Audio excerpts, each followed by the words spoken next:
UAE और Oman, यहां पर हॉर्मूज पर तनातनी जारी है और इस बीच अमेरिका और ओमान के रिश्तों में भी तनाव की खबर सामने आई है।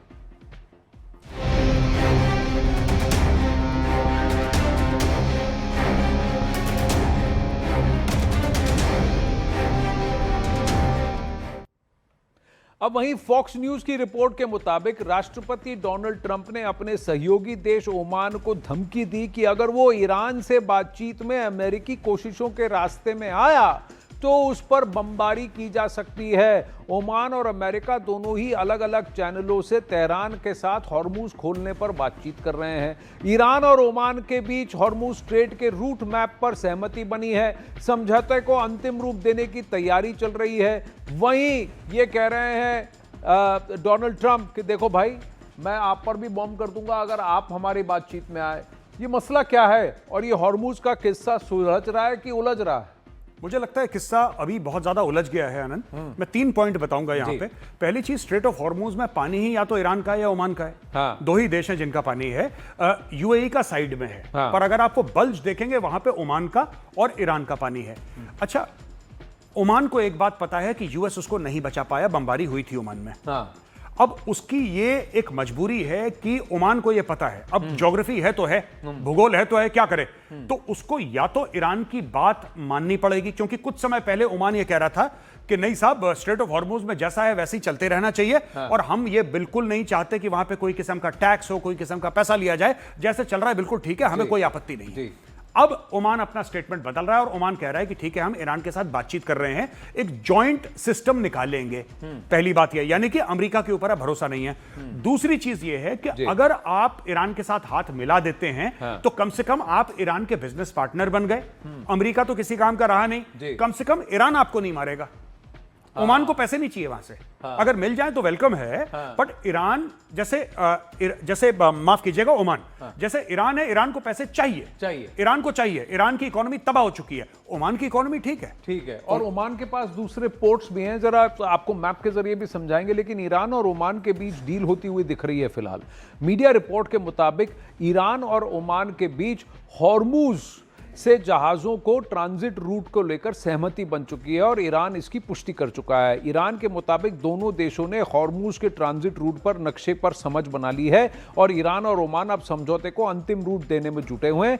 इसके बाद दोनों देश रूट मैप के साथ संयुक्त बयान जारी करेंगे और प्रस्तावित व्यवस्था के तहत फारस की खाड़ी में जाने वाले जहाज ईरान के तट के करीब उत्तरी रूट से प्रवेश करेंगे और वहीं फारस की खाड़ी से बाहर निकलने वाले जहाज ओमान के तट के करीब दक्षिणी रूट का इस्तेमाल करेंगे। यानी कि ये उलटफेर हो रहा है। मैं आपको समझाने की कोशिश करता हूं कि ये कैसे गड़बड़ हो घूम रहा है। मेजर आर्या, अगर आप मेरे साथ आएं तो यहां आपको बताते हैं। देखिए, ये फारस की खाड़ी है, इसको जरा मैं जूम इन करता हूं। ये फारस की खाड़ी है, ठीक है। अब ये पूरी फारस की खाड़ी है। यहां पर ये ओमान है, ये एरिया ये ओमान का है, जबकि ये यूएई है। हाँ। और ये भी ओमान है, ये पूरा भी ओमान है। लेकिन ये जो पार्ट है, क्योंकि ये यूएई में नहीं है और ओमान में है, तो इसीलिए ये हॉर्मूज हो गया, ये पूरा स्ट्रेट ऑफ हॉर्मूज हो गया, ये ईरान हो गया। अब यहां पर एक इंटरेस्टिंग बात मेजर आपको बताएं कि जितने भी ये आते हैं वापस, सॉरी, ये लीजिए, ये ईरान हो गया और ये ओमान हो गया। अब जो गहरा पानी है, गहरा पानी यहां है, ये जो है ये शैलो वाटर है यहां पर। तो जो शिप अंदर जाएगी, यानी कि अंदर जाएगी, और जो शिप पहले बाहर आएगी, वो सब ईरान को लगकर ही आती है। बिल्कुल। अभी उन्होंने क्या कर दिया, बस रिवर्स कर दिया।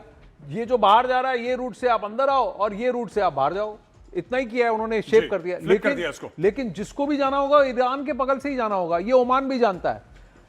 अब यहां पर यूएस का क्या पंगा है? देखिए, मैं आपको 2 चीजें बताता हूं, इसको जरा क्लियर करते हैं। हाँ जी जी। अब मैं बताता हूं कि करीब इस इलाके में, अब ये जो है ये बॉर्डर है, ये पाकिस्तान है, इधर ये ईरान है। तकरीबन इस इलाके में अगर आप देख लें, मैं ब्रॉडली बता रहा हूं, यूएस ने एक ब्लॉकेड लगा रखा है। एक लाइन में ब्लॉकेड नहीं है, ब्लॉकेड कुछ किलोमीटर आगे पीछे इस तरीके से है ब्लॉकेड। यहां से अगर ये लोग अलाउ करते भी हैं, यूएस यहां पे ब्लॉक कर सकता है। एक पहली बात ये है। दूसरी चीज, अब हम आते हैं ओमान पे। ओमान के साथ सबसे बड़ी गड़बड़ ये हो गई है कि ईरान ने यह प्रूव कर दिया है कि अगर शिप्स, जैसे कई सारे शिप्स यहां से आ रहे थे जी, यहां से आते थे और यहां से करके यहां से नीचे चले जाते थे ओमानी वाटर में। हाँ हाँ, तो हाँ, ये जो पूरा है इस, अब क्या करा कि जब लोगों ने बोला कि भाई ये तो ईरान का पानी है नहीं, हाँ, ये तो ओमान का पानी है, ओमान के पानी में ओमान जिसकी मर्जी है वो करेगा, यहां से सीधा मिसाइल मारी, खेल ही खत्म कर दिया उन लोगों ने। हाँ, लेकिन यहाँ एक चीज है, इस तरफ जो है ना, यहाँ पानी जो है वो 40 मीटर से ज्यादा गहरा नहीं है, जबकि 60 से 70 मीटर की जो गहराई है वो इस तरफ के पानी में है। तो यहां से जितने वेसल्स जाते हैं, वो जो डीप वेसल्स हैं, हैवी वेसल्स हैं, वो नहीं जा सकते हैं। बिल्कुल।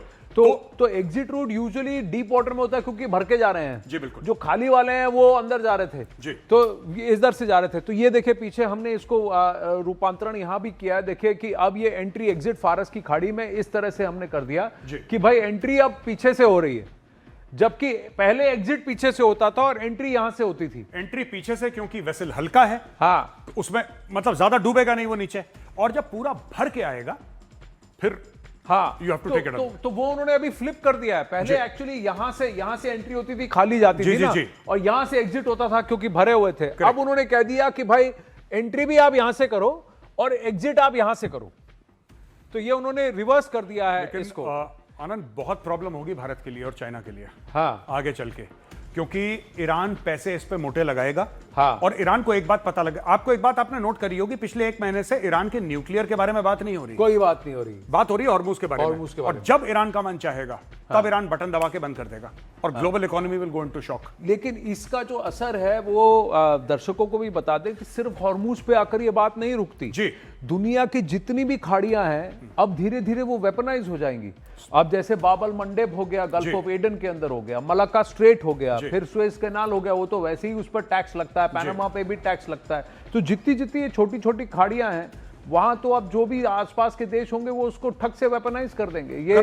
ये दुनिया का पूरा यही चेंज हो गया है। डोनाल्ड ट्रंप की जो पूरी लड़ाई है, हाँ, पूरी जो डोनाल्ड ट्रंप की लड़ाई है पनामा कैनाल को लेके, उसकी ये है कि चाइनीज ने उसके इर्द गिर्द अरबों डॉलर की इन्वेस्टमेंट कर दी है। हाँ। और चाइनीज पनामा को लगभग कंट्रोल करते हैं। हाँ। इसलिए डोनाल्ड ट्रंप कह रहा है कि बनाया हमने, निकलो यहां से, चाइनीज को निकालो, उसको पता है। हाँ। अब आप ये समझिए, अगर ईस्ट कोस्ट से वेस्ट कोस्ट, यूएस की ईस्ट कोस्ट से यूएस के वेस्ट कोस्ट किसी जहाज को आना है और पनामा बंद है, तो उसे पूरा साउथ अमेरिका के नीचे से जाना पड़ेगा। 2-3 महीने और लग जाएंगे उसको, और लग जाएंगे 2-3 जी। तो ये मजबूरी है उनकी। और यही कारण है कि ग्रेट निकोबार प्रोजेक्ट पर प्रधानमंत्री नरेंद्र मोदी ने तवज्जो दी है, क्योंकि ग्रेट निकोबार प्रोजेक्ट सीधा स्ट्रेट ऑफ मलक्का के सामने है और चीन वहां पर हस्तक्षेप करे। इससे पहले भारत अपनी मित्रता इंडोनेशिया के साथ और मलेशिया के साथ और थाईलैंड के साथ बढ़ा रहा है।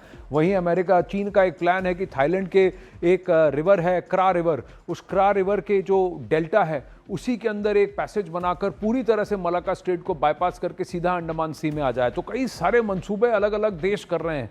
वहीं ईरान के साथ डील को लेकर डोनाल्ड ट्रंप ने एक बार फिर बेहद सख्त रुख दिखाया है। ट्रंप ने कहा कि ईरान समझौता करना चाहता है लेकिन उस तरह की डील के लिए तैयार नहीं है जिसे अमेरिका जरूरी मानता है। उन्होंने हॉर्मुज पर अमेरिका के पूरे कंट्रोल का दावा किया और इसे अमेरिकी क्षेत्र घोषित करने का विचार भी सामने रखा। ट्रंप के मुताबिक हॉर्मुज खुला हुआ है और अमेरिका हर हफ्ते लाखों बैरल तेल बाहर निकाल रहा है। क्या ये सच है?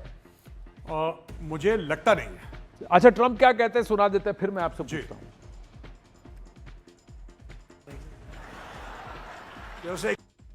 Make the kind of a deal that I feel is necessary. Look, we're in there for one reason. Iran cannot have a nuclear weapon. You understand that? Iran cannot have a nuclear weapon. तो अब वापस nuclear weapon पर बात आ गई। Trump कहते हैं हम वहां इसीलिए हैं क्योंकि ईरान के पास न्यूक्लियर हथियार नहीं हो सकते। ईरान ये कह रहा है कि भाई बातचीत तो मैं न्यूक्लियर की बाद में करूंगा, पहले हॉर्मुज की बात करो। तो वो गोल पोस्ट शिफ्ट कर चुका है। ये क्या बात फंसती हुई लग रही है या ट्रंप अपनी बात मनवा सकते हैं? ये बात फंस चुकी है। एक्चुअली क्या है कि ईरान को एक बात पता लग गई है, न्यूक्लियर वेपन एक किस्म का डेटरेंट है जो कि कोई देश कभी इस्तेमाल नहीं करेगा। उसकी लिमिटेड एक डिजायरेबिलिटी है, लिमिटेड एक थ्रेट है। जैसे कि हमने कल डिस्कस करा था, ऑपरेशन सिंदूर के बारे में हम लोग बात कर रहे थे कि बिलो द न्यूक्लियर थ्रेशोल्ड एक स्पेस है अटैक करने का, और भारत ने इस्तेमाल किया। जी। पाकिस्तान कहता रह गया कि मैं न्यूक्लियर इस्तेमाल करूंगा, न्यूक्लियर, पाकिस्तान कुछ नहीं, उनके एयरबेसेस हमने तबाह कर दिए। ये बात ईरान भी स्टडी कर रहा है। लेकिन हॉर्मुज एक ऐसी चीज है कि अगर ईरान हॉर्मुज ब्लॉक कर देगा और 1 हफ्ते तक ब्लॉक रखे तो 1 हफ्ते में जो वैल्यू है ऑयल के बैरल की वो $100 पहुंच जाएगी, और जब ईरान खोलेगा तो कोई रिपरकशन नहीं होंगे, देश चिट्ठी लिख के थैंक यू भी बोलेंगे उसको, थैंक यू भी बोलेंगे। पर न्यूक्लियर वेपन में आप यूज नहीं कर सकते, वो सिर्फ दिखाने के लिए मेरे पास न्यूक्लियर है। हाँ, यूज करे नहीं करे, लेकिन वो तैयारी तो कर ही रहा है। और एक बार अगर ईरान वेपनाइज हो गया और न्यूक्लियर हो गया, तो यानी इन पूरी खाड़ी के देशों में जो 14-15 देश हैं, सबसे ज़्यादा हावी और ताकतवर ईरान होगा, क्योंकि और किसी के पास ये टेक्नोलॉजी नहीं है। तो इसीलिए क्या मक्का एग्रीमेंट जैसे एग्रीमेंट्स हो रहे हैं, ताकि ये देश अपने आप को एक दूसरे के साथ बांध के रखें और ईरान के खिलाफ अपने आप को एक फ्रंट खड़ा कर सकें। ये बहुत सारी अटकलें हैं, लेकिन बात ईरान और अमेरिका की अगर करें तो सोमवार यानी कल ईरान और अमेरिका के बीच डील की मियाद पूरी हो चुकी है। 17 जून को दोनों देशों के बीच डील हुई थी। 60 दिन के इस अंतरिम समझौते में 60 दिनों के अंदर बातचीत करके अंतिम समझौते तक पहुंचना था, परमाणु समझौता करना था। लेकिन पिछले कुछ हफ्तों में दोनों देशों के बीच तनाव और लड़ाई फिर से बढ़ गई है।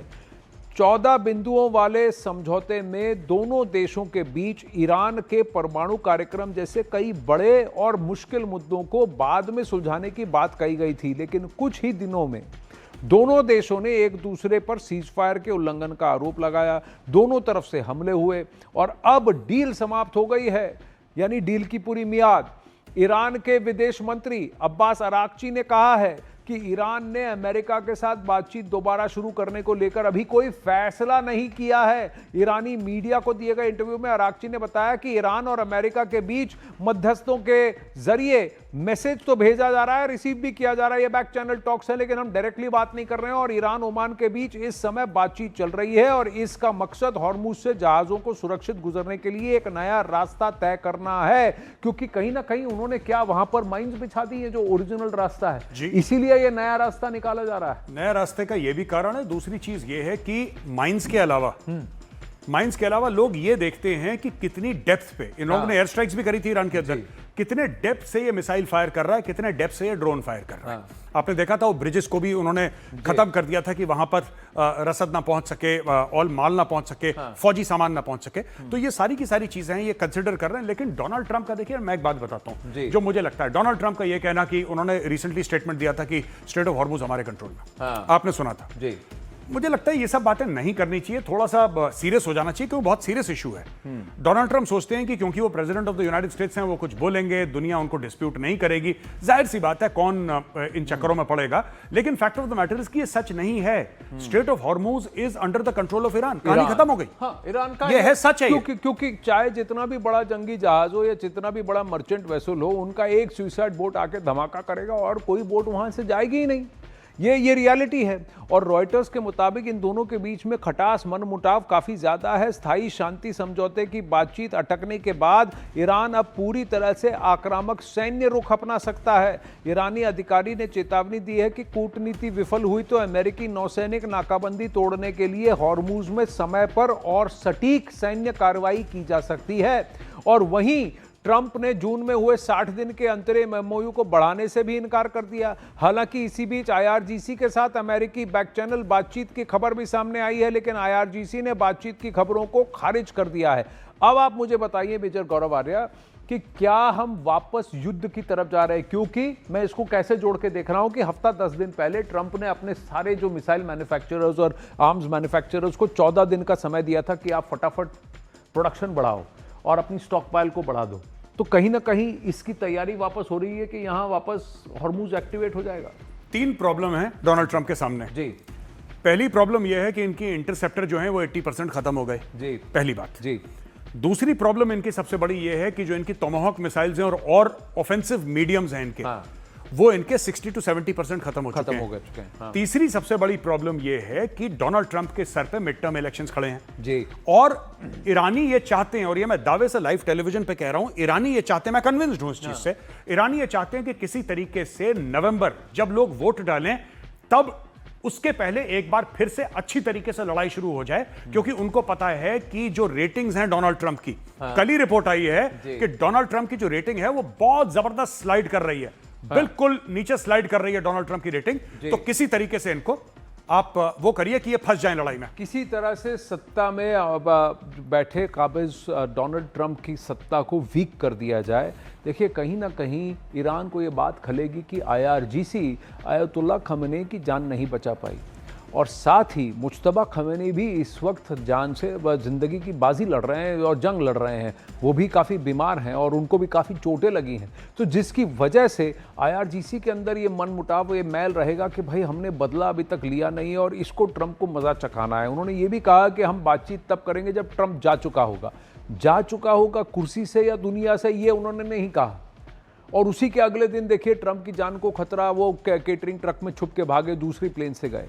अब वही हॉर्मूज को लेकर खाड़ी में कूटनीतिक हलचल तेज हो गई है। अबू धाबी में UAE के राष्ट्रपति शेख मोहम्मद बिन जायद और ओमान के सुल्तान हतम बिन तारिक की मुलाकात हुई है और ये बैठक ऐसे वक्त में हुई है जब ओमान ईरान के साथ हॉर्मूज खोलने की डील को अंतिम रूप देने में जुटा हुआ है और ट्रंप की धमकी से तनाव बढ़ गया है। वहीं कतर और कुवैत के विदेश मंत्रियों ने फोन पर बातचीत कर क्षेत्रीय तनाव कम करने और डिप्लोमेसी से बात को आगे बढ़ाने पर जोर दिया है। दोनों ने ईरान अमेरिका MOU को पूरी तरह से लागू करने और हॉर्मूज में जहाजों की आवाजाही की स्वतंत्रता सुनिश्चित करने की जरूरत बताई है। इट इज वेरी इंपॉर्टेंट उनके लिए।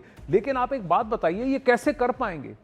आज क्या ये सारे खाड़ी देश इस बात से खफा हैं या बैठे हैं कि भाई हमने अमेरिका पे भरोसा करके गलती कर दी? बिल्कुल, क्योंकि ईरान आज हम पर हावी होकर बैठा हुआ है। गलती ना भी सोच रहे हो कि गलती कर दी, उनको लगता है देखिए ना, आप किराए की फौज से जंग नहीं लड़ सकते। और यही गलती फिर सऊदी अरब कर रहा है। हाँ। कि सऊदी अरब को लग रहा है कि पाकिस्तान के साथ डिफेंस डील आपने साइन कर दी तो पाकिस्तान आपके लिए जान देगा, पाकिस्तान आपके लिए पैसे जरूर ले लेगा आपसे। जी, Pakistan will take your money, Pakistan will not work for you. हाँ, तो पैसा जरूर लेगा, काम बिल्कुल नहीं करेगा। पाकिस्तान फेमस है इस चीज के लिए। पिछले साल भी इन्होंने पैसे दिए थे, उसके बाद ईरान ने 10 बार अटैक करा, पाकिस्तानियों ने कुछ नहीं करा, जबकि डिफेंस डील साइन कर चुके थे सितंबर 2025 में। तो ये पाकिस्तान का एक ट्रैक रिकॉर्ड है, पैसा ले लेते हैं फिर भूल जाते हैं कि आप कौन। ये चीज है। ये जो देश है, खाड़ी के जितने भी देश, इनके दिमाग में एक बात क्लियर हो गई है कि अपनी कैपेसिटी बिल्डिंग इनको कहीं ना कहीं करनी पड़ेगी। तो मुझे ऐसा लगता है कि 1-2 साल में आप देखेंगे कि इनके डिफेंस बजट बढ़ रहे हैं, इनकी स्टैंडिंग आर्मीज बढ़ रही हैं। और वही चक्कर है कि कतर में actually the problem is that Qatar की पॉपुलेशन ही कुछ नहीं है जी। 30 लाख की, आई थिंक 30। लेकिन टेक्नोलॉजी और इंटीग्रेटेड डिफेंस सिस्टम में हम उनकी मदद कर सकते हैं। अगर कतर हमारे साथ दोस्ताना रुख अपनाए और उसकी सरजमीन से भारत के अंदर जो गड़बड़ी हो रही है उसको रोक दे, तो हम भी उसकी मदद कर सकते हैं कि भाई ऐसा डिफेंस सिस्टम बनाए कि जो ड्रोन अंदर आए वो ना आए, और जिस तरह से उनकी गैस पाइपलाइन उड़ गई है वो ना उड़े। हाँ, ये तो किया जा सकता है क्योंकि अमेरिकन सिस्टम फेल हो चुके हैं। हाँ, ये बात तो है, हमारे पास तकनीक है। चलिए, वक्त हो चला है कमांड सेंटर में आपसे फिर से YouTube क्वेश्चन और आपके क्या रिएक्शंस है उस पोल को जरा देखने का। भिखारियों के चक्कर में और बेइज्जत होगा क्या पाकिस्तान? 86% ने कहा हाँ, 8% कह रहे हैं ना, पता नहीं कह रहे हैं 6%। ये 6% कौन है जो पता नहीं कह रहे हैं, मेरे को समझ में नहीं आ रहा है। देखिए, या तो आप हाँ कहें या ना कहें, पता नहीं वाला यानी कि थोड़ा सा आपको और हमारे कमांड सेंटर को देखना और समझना होगा। अब वहीं पाकिस्तान के नागरिकों ने सऊदी अरब में अपने देश की नाक कटवा दी है। नतीजा ये हुआ है, ये आपको बता रहे थे, हमने आपको बताया कि भिखारियों का देश हो चुका है पाकिस्तान। आपका आंसर कहाँ था? पता नहीं में तो नहीं था। नहीं, हाँ, बेइज्जती करवाएगा, जितनी और बाकी हो सकती है उतनी तो करवाई देंगे। चलिए, जाते जाते आपसे जल्दी एक और बात आपसे पूछना चाहें इससे पहले कि हम ब्रेक लें यहाँ कमांड सेंटर में, कि पाकिस्तान का ये दोगलापन, सऊदी अरब एक पाकिस्तानी नागरिकों से परेशान है, दूसरा उसने उसको $3 बिलियन दिया है, लेकिन अभी तुर्की जिसके साथ सऊदी अरेबिया के नहीं बनती और पाकिस्तान जिससे कि वो परेशान है,